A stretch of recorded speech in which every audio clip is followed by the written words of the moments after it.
cord to this computer. So welcome everyone to our Introduction to Networks class for this week. We get the 21st. Actually, we get the 20th, but it is the 21st of April. Start to say March. Holy moly. It's hard to believe it's April 21st. But I want everybody to welcome you to class, and we're going to talk today about some of the day-to-day housekeeping things that we do that are mentioned inside of the orientation, and some things that, oh, happy Earth Day. I guess it is Earth Day. Some things to do on how to create classes and do some management tasks. Now, these are talked about in the orientation course, but I like to show these to our instructors in ITN because even with the orientation, it can get a little bit weird. Now, to begin with, I'm going to go ahead and share my screen. Let me make sure there's nothing here that I don't want to share. And there's nothing bad, but I've got a thing from work. I had some questions for an interview we're doing that I had to do away with. Share my screen. Come on, share screen. So what I'm going to do first is I'm going to show you how to create a course inside of Netacad. Now, I'll be upfront with you. You're not going to be able to create a course until you finish this course successfully, and I credit you. So I'm going to break the chat out here too, so I got the chat box so I can see it. Alt-H, Alt-H, okay. But people always ask me, how do I find out what I am accredited to teach? Well, you can always go up to your profile, and under your profile, under my profile, there's an item down here that says create, generate, view Netacad transcript. So if I click that, it will generate a transcript that will show me all of the courses that I am accredited to teach. Now, I've got so many roles at so many different places, it's not even funny. But you can see here that underneath my academy, or underneath my information, by the way, like I said, I'm in so many different places I'm an instructor under. But these are all of the courses that I am allowed and accredited to teach. These are, of course, some of these all of us will have. We have the partner, any course that doesn't require instructor training, you will automatically have. But courses such as CCNA 7, Introduction to Networks, and this is what you will have on your transcript. So if anyone ever asks you to prove that you are accredited to teach a certain course in the academy, generate this transcript under your profile, and you'll be able to prove to them that you can definitely do that. You can see all the stuff I can do as an instructor trainer, and then recognition. Yep, I've been doing this for over 22 years, which is hard to believe that I've been working in the academy program that long. But this transcript is very useful for you to be able to show what you're eligible to teach. If you ever try to create a class and cannot, this is also where you can check to see. Now, quite honestly, it does happen sometimes you take a course with us and I forget to accredit you, especially if, like, for instance, this course, as I've mentioned, we're not going to turn off your access to Netacad and NetLabs on the 24th or 29th when the class ends. Remember, you'll just lose access to this, the canvas.stanley.edu. You can go in and go ahead and visit once or twice more before things are over, so that we just have a, 22nd is Earth Day. Okay, well, that's tomorrow. Well, we're close. Happy early Earth Day. But go ahead and just visit this once before the class ends again for me. But you won't lose access to Netacad. But we do just sometimes forget, quite honestly, to just accredit you. And that's something that happens. And we can't help it. I mean, it happens. The other thing you will notice is I've got some different things here because I'm managing, I'm teaching, and I'm learning. I'm managing, I have it because I'm actually a main contact at our school for the Academy Support Center and our normal instructor, our academy. Sorry, that's my printer over there. My wife's printing something. And then I'm learning, which is where you're looking at our class now. But if you've got the I'm teaching tab, you'll have that. When you go here, you'll see, here's one thing that gets people in trouble. Always be careful as to what is set right here. Because if you accidentally put ended and you don't see any of your courses, it's because it may not be that they are in progress. So in progress are courses that are currently active, so classes that are open.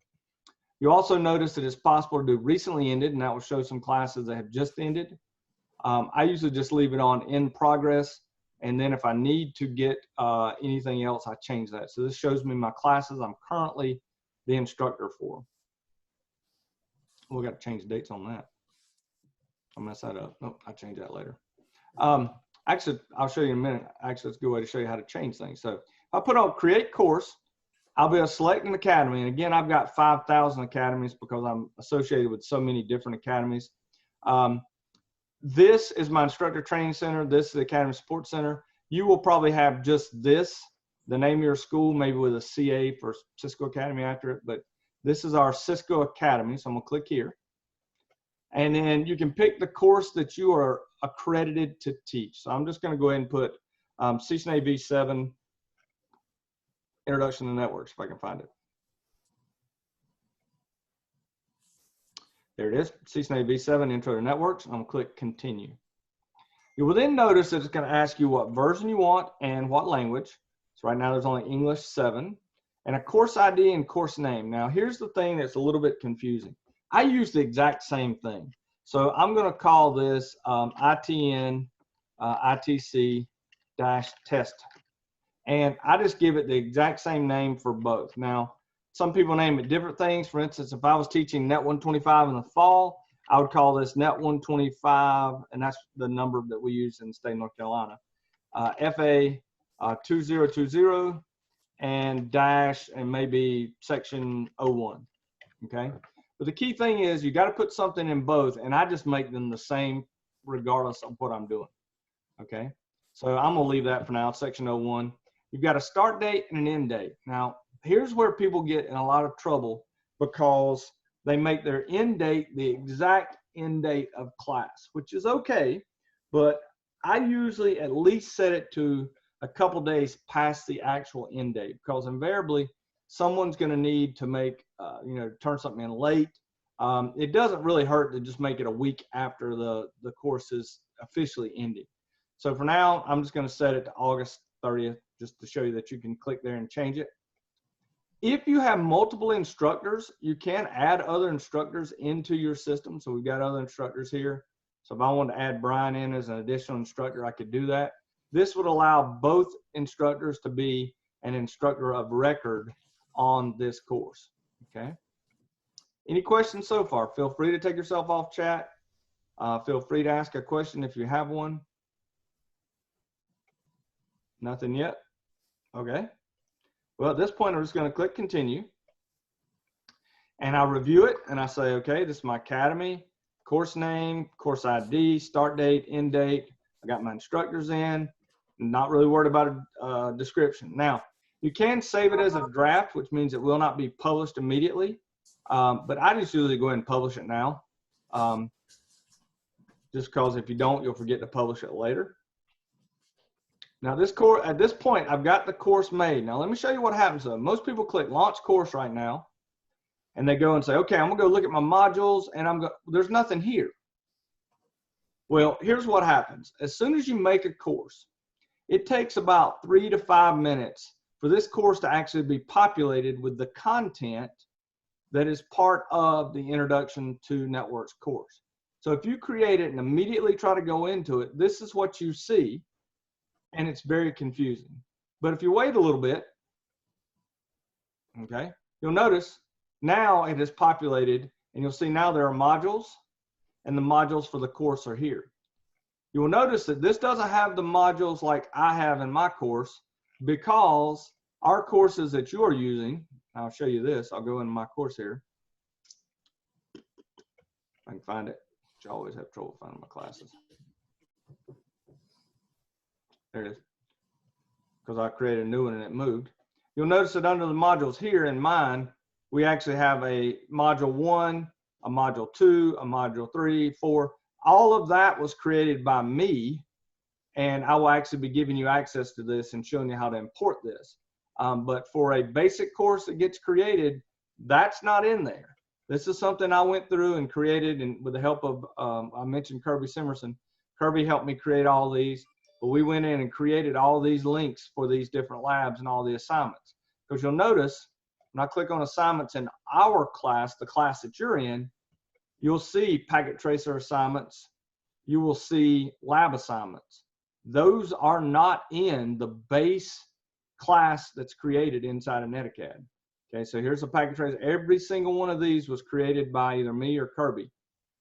Same thing for these labs. All of these assignments were created. If we go back to the one I just created, you will notice the only thing in here is a very basic outline. Now, you still have to have this before you can import in my modules, and I'll be sending that out. I've actually got a video on that on the YouTube page that shows you how to import the modules, and I will give you access to our created shells. But before you do anything, you've got to create this. Questions about basic course creation. Okay. Once a course is created, you've got to put students in it. Now, the crazy thing is you don't put students in from inside the course itself. You have to go to this course details. Click right there. And now you can add students. Now, there's a couple ways to do this. When I click add students, I can add a student and I can literally put in either if they're already there. Okay, so if I've already had a student in, say, IT Essentials, which, by the way, this is one thing to be very careful of. If you're teaching multiple academy classes at your academy, many of your students may have taken IT Essentials first, which means they're already going to be in your academy and they're already going to have an academy account. So you don't want to add them a new account. You can just put in their name.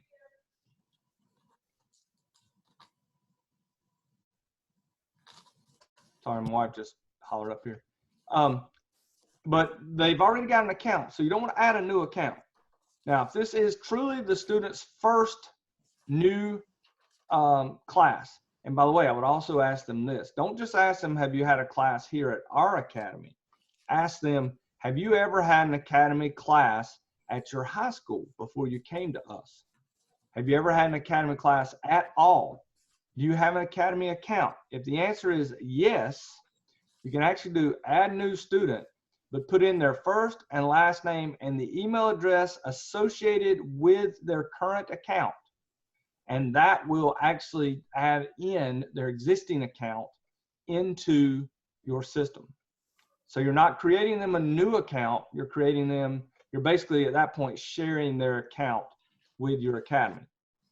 Another thing you can do, which is really, really cool, is if, let's say I'm teaching Net 126, which is the Routing, Switching, and Wireless Essentials, or Switching, Routing, Wireless Essentials, you actually can do import from a course, and you can pick your school, oops, wrong one, pick your school and another course that you've already got, and you can import everybody. So if I just want to put all of you into another, into my new course or next course that's going on, I have to find y'all first. And I may not be able to find it in here. Of course, if I'm sitting here doing this, I won't be able to find it. Oh, because I'm a doofus. Wrong one, ITC. But I could look in here, and if I wanted to import all of you from this course, I could do this and import, and it would import all of you into the class without me having to go to a great deal of work. So there's another thing you can do. You can import from course, or you can add student. If you're adding a new student again that's had a class before with their first, last name, and email address, if they've had a class at your academy, you can just search by their name or email address, and it will pull them up. There is a final way to do this, and that's by a seat token. You can actually take a seat token and add a token, and then give this token to the student, and they can use it. And I'll show you how you use it. You literally had to go to a different, I don't need NetLabs. Let's go to Netacad, netacad.com. And when you go to log in, you go to redeem seat token. And it will ask you, do you have a login or are you new? And they need to answer that correctly. And if it's I currently do have one, you put in your screen name, your seat token, In other words, the email address associated with your profile and the seat token that your instructor gave you, and it will automatically enroll you into that course. Now, workflow wise, here's something that's very important to realize. Let me get a notepad up here. Number one, you're going to create, I can't type today, your course. If you want to, the optional step here, this is optional, but I'm figuring most of you will probably end up doing this.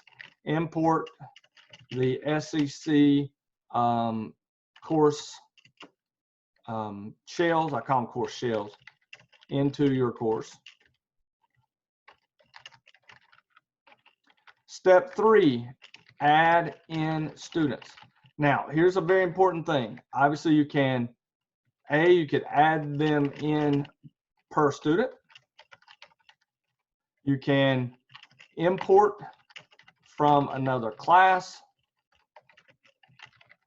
or you can give seat tokens. And there is one other way I didn't show you, but you can actually, if you want to, you can do a bulk import, and you can actually create a special file and you can download it, and then you can literally put in the first, last name, email address, and a student ID for each student, and then you can import this in using a CSV template, and that will add the students into your classes. Okay, so there's our different methods. Which one do I use? It just depends. Typically, I use with y'all managed seat or using seat tokens, but I will tell you something. One of the key points here is once you've added the students, okay, so again, we're looking at our workflow here, give seat tokens. Before you do anything else, make sure all students are in the course. And here's why, because our next workflow will be, when you start actually doing work here, is when you activate exams. Those exams only activate for students enrolled in the class. This is why many of you are going, hey, I'm ready to take chapter 1. I'm ready to take chapter 1. Get it turned on. Get it turned on. And I'm like, I can't yet. Just give me a little bit. And actually, it's not as big a deal now because it's chapters 1, 2, and 3. But I had to kind of tell you to hold off, because until I go into this course and I can see that the students have been registered, in other words, if I go to people and I see that they've been registered, until I see the actual students, if I try to turn on exams, it will not activate for those students. And by the way, I'm going to show you the assessment center here, and we'll get an error message because it's not able to bring, you're not going to be able to see this. If you get this, it means there's no students inside of the class for you to enable exams for. I can't create an exam activation because there's no one in the class to enable it for. So that's why when we look at this workflow here, you got to make sure the students are in the course before you try to activate any exams. Questions about this process so far? Any questions? Are you bored senseless? Of course not. Everything good so far? Yeah, seems pretty straightforward. Okay. I do want to show you activating an exam. So I'm going to go in here to our class. I'm going to show you something cool too. Under people, I do have the ability to actually see how much time everybody spent in the class. So you can actually see the number of hours spent in the class. And if you click on an individual student, which I'm not going to click on anybody, but you can actually see, you actually get user details and analytics. So you can actually see things. So if you ever want to look, you can see what students are doing and how much time they've spent in there, which is very important, especially in this day and age of we're teaching everything online. So, but you're all in here. So I can go to the assessment center and I can go to turn on, well, eventually. Eventually, okay. You'll notice now it's not grayed out. I can do a create activations.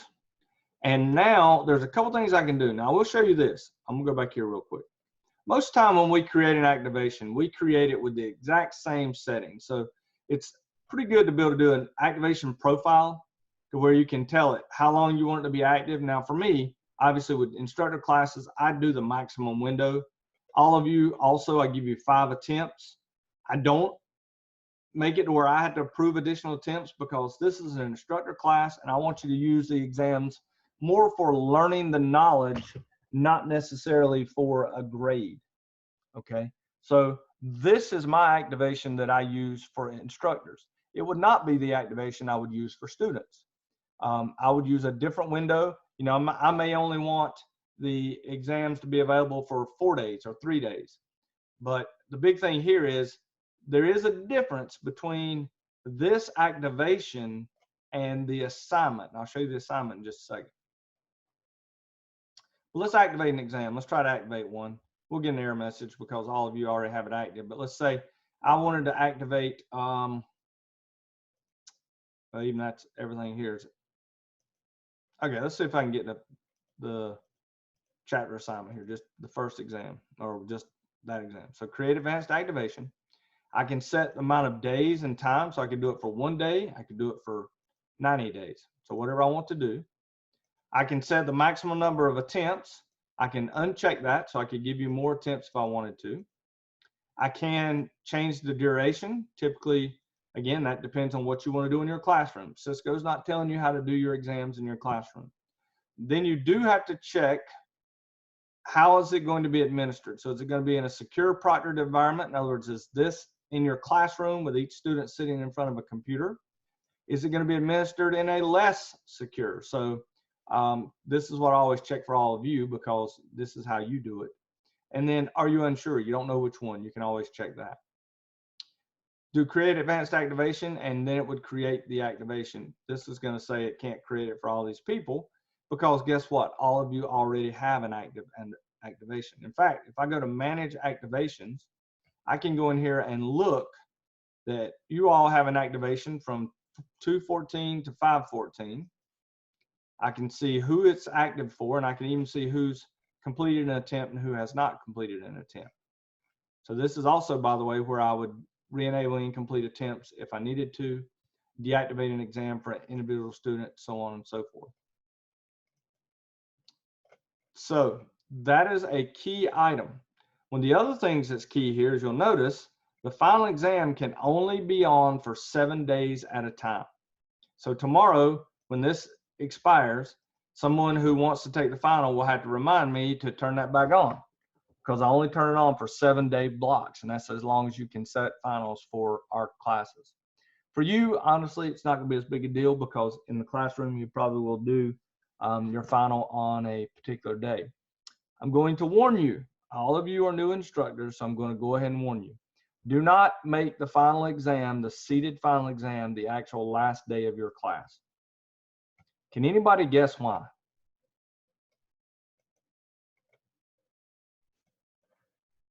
Anybody want to make a stab at that as to why? Murphy's Law. Just in case the system goes down for that day. Exactly, and that has happened. If you you made it the last day of your class and the system was down that day, you're in a world of hurt.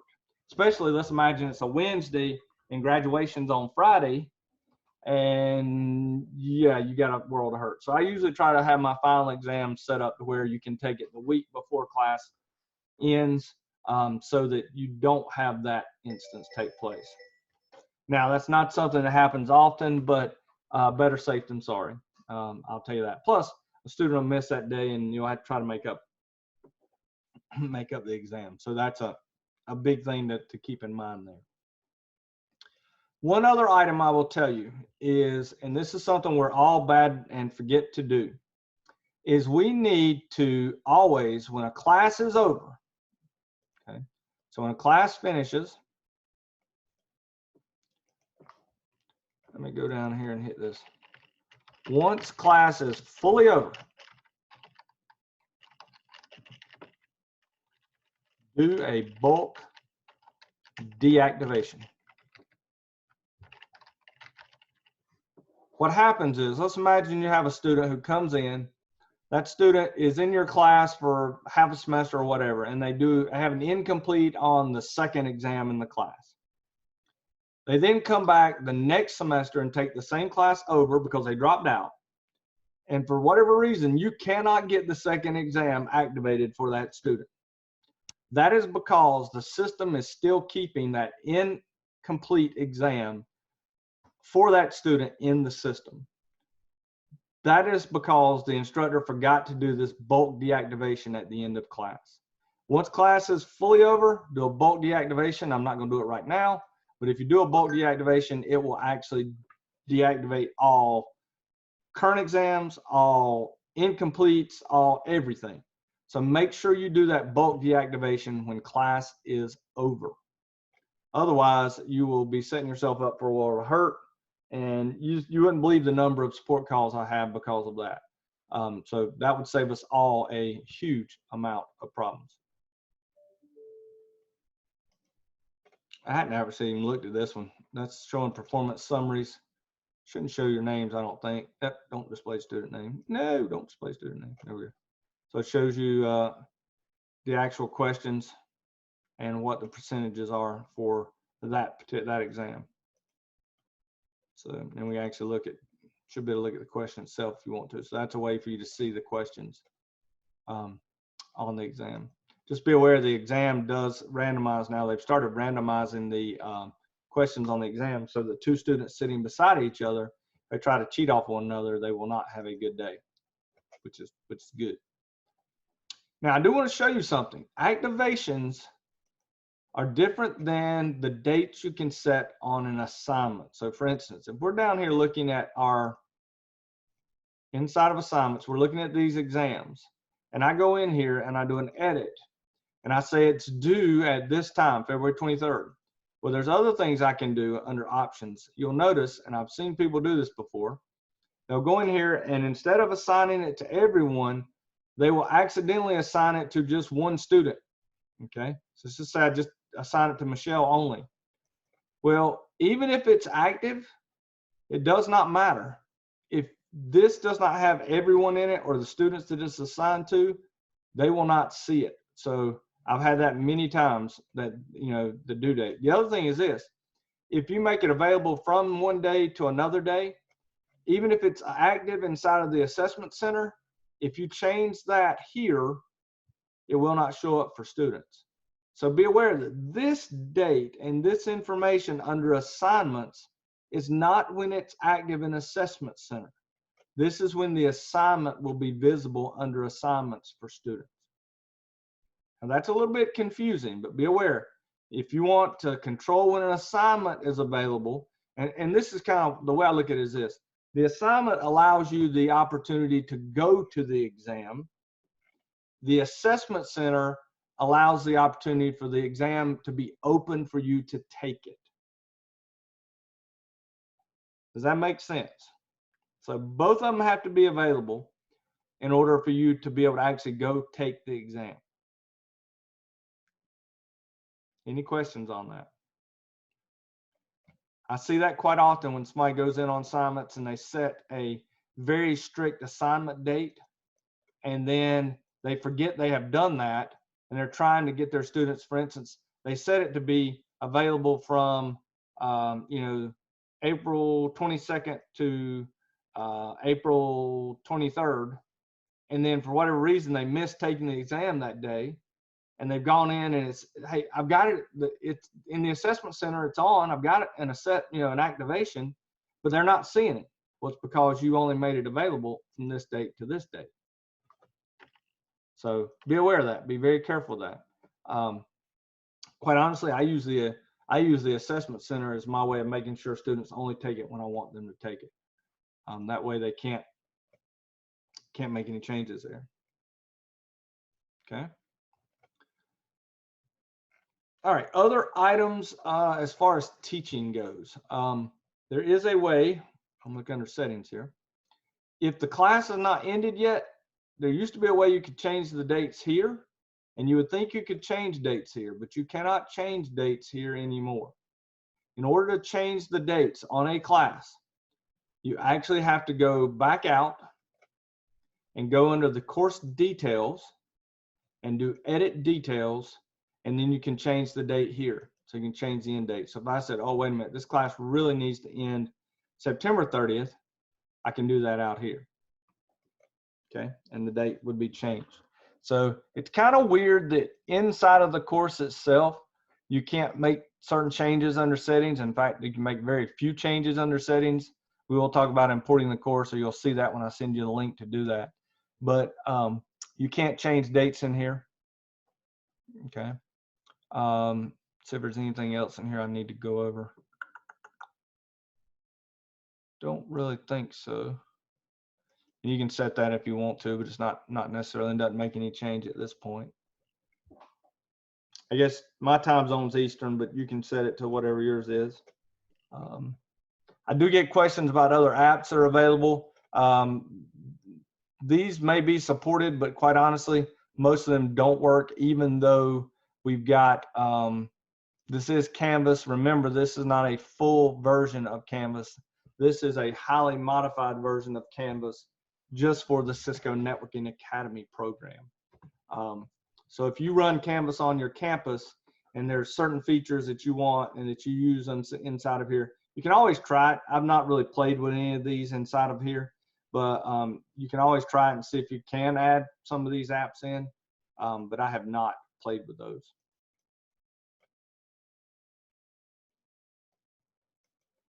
Okay, let's see what the alerts here. I've actually never done this. No teacher interaction. Yeah, I hadn't played with any of those. Anybody have to play with those, they're welcome to, but I have not. I will tell you, you do have the ability for your discussions. You can have a discussion forum inside of here. The other thing is, a lot of people don't realize when you add a discussion here, you actually have the ability. Let me, let's see, put my hat on so I can do this.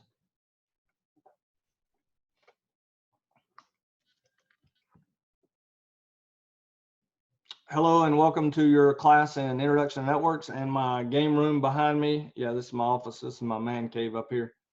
Yes, those are all board games, and no, I haven't played them all. And so you would see that that now is a, good Lord, I look terrible. I can actually say test and save it. And so you can actually record media comments into your class. Just realize that there's a, I think it's a 500 meg limit for class size for things that are in it. So, but you can do that if you want to. So that's available, which is kind of neat. You can even do that. This is something, I'm gonna leave this page. This is something a lot of people don't know. And I'm gonna show you this, and I'll pick on somebody.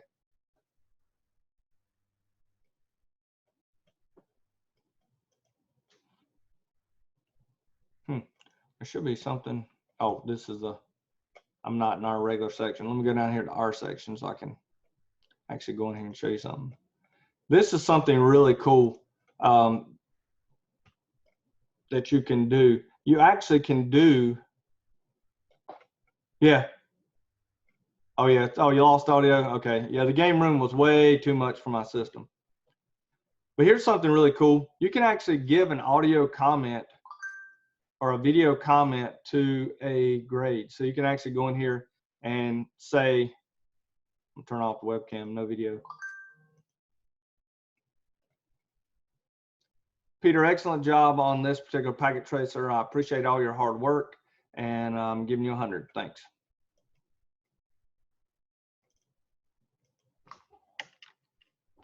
And so now, you probably lost my audio there for a second, but now Peter has an audio comment from me. So I was actually able to comment using using the assignment. I can do a video. This is useful if a student has a question on an assignment that's really just too hard to type in. You can give them an audio comment, or you can even do a video comment, and you can go from there. Just be aware, again, the big limiting factor on this is that the entire class size cannot go above 550 megs. So if you add too many video comments, then you're going to end up going past the size of the class, and you'll have problems. So still pretty neat. You also have the ability, every time that you grade one of these, you can type in comments, which I do sometimes. I don't do a lot of that with your classes because, quite honestly, I have so many instructors, and there's 25 in this class alone. I don't have time to put an individual comment on every single assignment. And my history, negative. I'm trying to Alt H and get the chat window back up.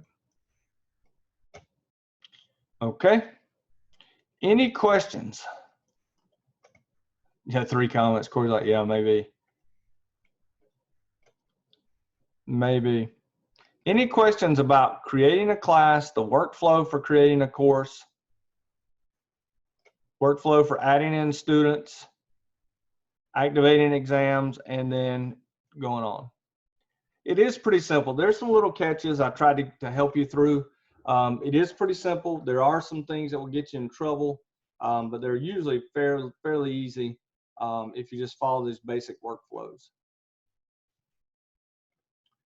Now, some questions I've been getting recently with the COVID stuff, and this is what I always get, and that is, what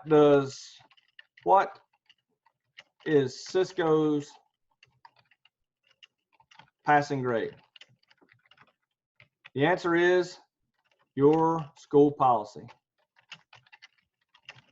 Okay, so in other words, we do not, well, not we, Cisco does not set a score that a student must make on individual assignments or on the final. Now, I'll tell you quite honestly, you know, the 70 is the final. On the last class, a 70 or higher is what is necessary to get the voucher, the exam voucher.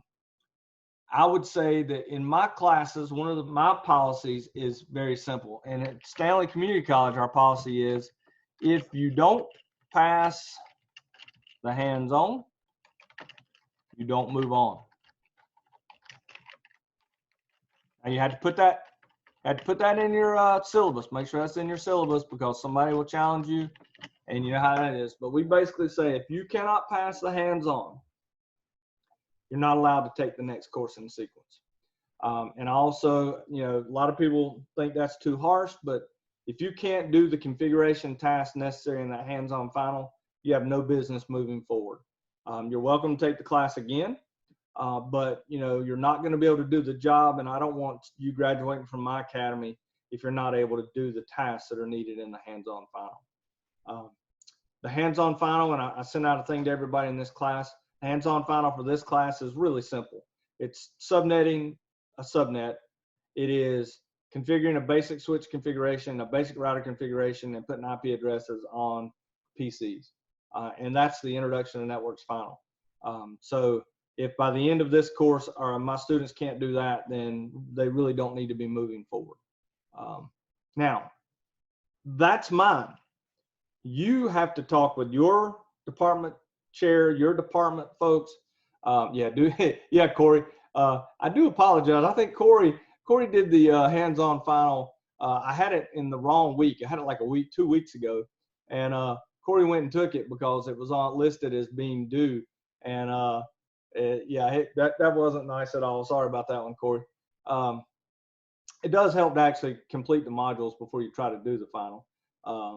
But you know, that's our policy at Stanley. That's not necessarily the policy at your school, but I think it's a good policy overall to have, because it does make sure our students are getting the skills they need. And also, quite honestly, if they can't do those things and they try to move into the next class, they're just going to continue to get further and further behind.